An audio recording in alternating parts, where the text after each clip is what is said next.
wabarakatuh. Shalom, Om Swastiastu, Namo Buddhaya dan salam kebajikan. Hai teman-teman semuanya, perkenalkan nama aku Tania Gisela Baga. Aku salah satu mahasiswa aktif semester 2 di Universitas Negeri Gorontalo, Fakultas Olahraga dan Kesehatan, jurusan Kesehatan Masyarakat.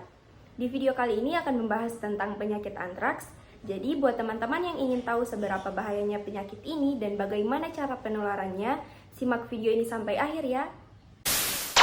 Bertahun-tahun wabah antraks ini seolah tak pernah absen mengancam warga di Kabupaten Gunung Kidul, daerah istimewa Yogyakarta. Apa sebenarnya yang membuat merebaknya antraks terus berulang?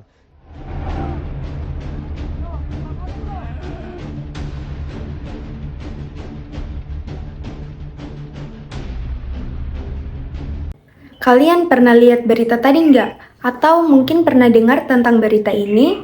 Ya, ini adalah kasus wabah antraks yang terjadi di Gunung Kidul, Yogyakarta.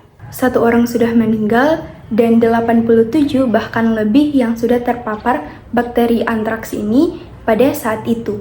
Diduga ini terjadi karena tradisi Brandu. Tradisi ini nyembelih hewan ternak seperti sapi yang udah sakaratul maut bahkan udah mati dengan alasan eman atau mubazir. Di sana ada sapi yang tiba-tiba mati terus ternyata positif antraks dan udah dikubur, digalih kembali oleh warga setempat dan disembelih lagi untuk dijual murah lalu dimakan. Jadi dia ini menular secara zoonosis yang dimana dari hewan yang terinfeksi ke hewan lainnya. Tapi dia ini bisa menular dari hewan ke manusia yaitu dengan 3 cara.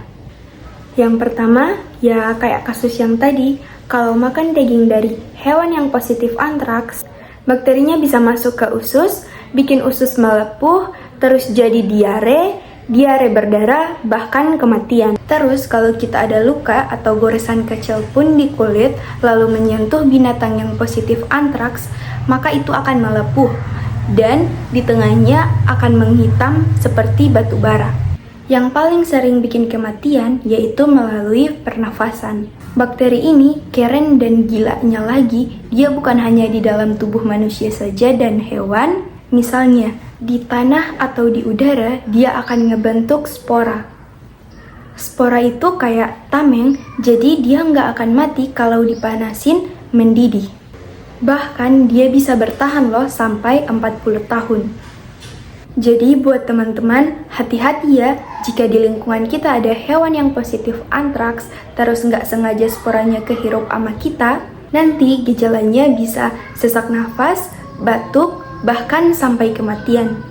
Pasti dari teman-teman ada yang bertanya-tanya kan bagaimana sih cara mengatasi atau pencegahan dari spora antraks yang sangat berbahaya ini. Sebelum itu teman-teman harus tahu dulu kalau antraks ini nggak menular ke sesama manusia segampang penyakit flu atau bersin-bersin. Untuk pencegahan antraks yaitu dengan vaksin, hewannya divaksin dan manusianya juga ada vaksinnya. Tapi tenang ya teman-teman, antraks ini bisa diobati dan bisa sembuh. Terutama kalau yang udah terpapar positif dan belum ada gejala, karena dia bakteri maka obatnya adalah antibiotik. Tapi bukan antibiotik yang sembarangan ya. Pengobatan ini harus sampai 60 hari agar semua sporanya mati dan tidak aktif lagi sebagai bakteri. Makanya kalau udah curiga nih, makan dari daging hewan yang udah kena antraks, segeralah periksa ke dokter sebelum gejalanya muncul.